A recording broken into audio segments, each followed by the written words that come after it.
Hi guys, welcome back guys. to my... Dito po tayo sa Barangay Asis, Mendez, Cavite, wherein we have available lots dito. Last 12 lots, mga 150, 200 square meter, 300 square meter na very affordable and napakalapit na sa Tagaytay along Barangay Road. Ayan yung Barangay Road, oh.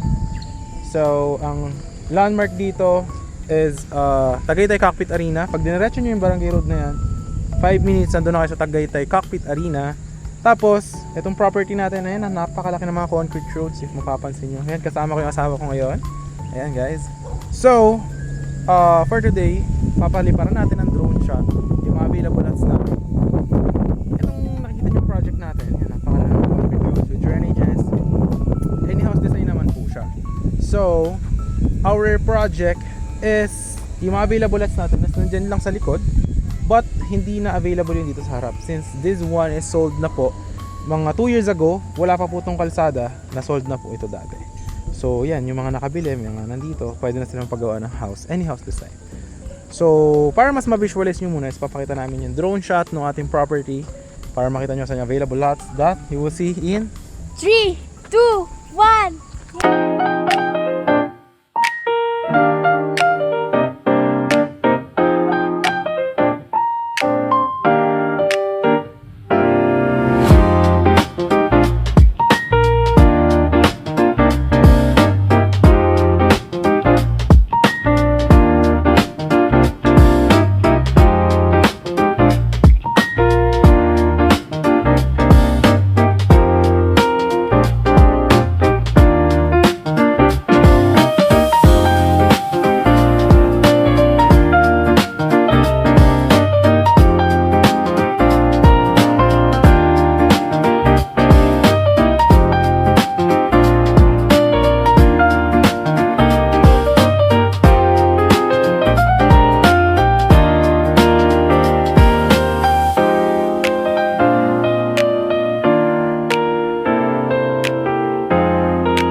So yun, nakita nyo naman yung drone shot, nandun lang yung mga available lots natin.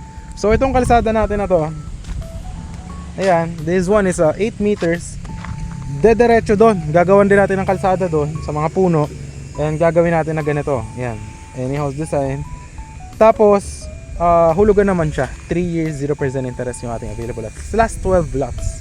Tapos ayan, kung makita nyo yung Barangay Road natin, ayan siya, napakalaki ng ating concrete roads. Ayan o, pag dinaretso nyo doon, doon yung papuntang Cockpit Arena. Ito yung mga nakabili dati, may mga 500, 300 square meter. Ayan, fully paid na yan sila. So pwede na sila magpagawa ng house design. And yung sinasabi natin house design, ano nga ba yung itsura nun? So papaliparan natin yung drone shot ng mga finish natin projects 5 years ago para ma-visualize nyo yung itsura ng project kapag may mga bahay na. At you will see here sa ating finished projects is ano yung mga itsura ng projects natin kapag tapos na po siya. So ganito po yung ating project, any house design naman po siya. Tapos may water electricity connection po tayo. And then there is also security. And then kung mapapansin nyo po, itong project natin na to is mga way back 2020 po, no?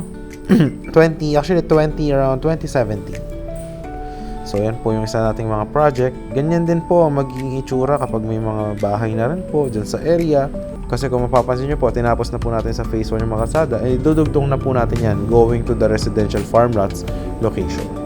So yun guys, if you're interested, nandiyan yung Viber WhatsApp ko. I hope to see you soon and thank you for watching. Ito yung concrete road, di ba?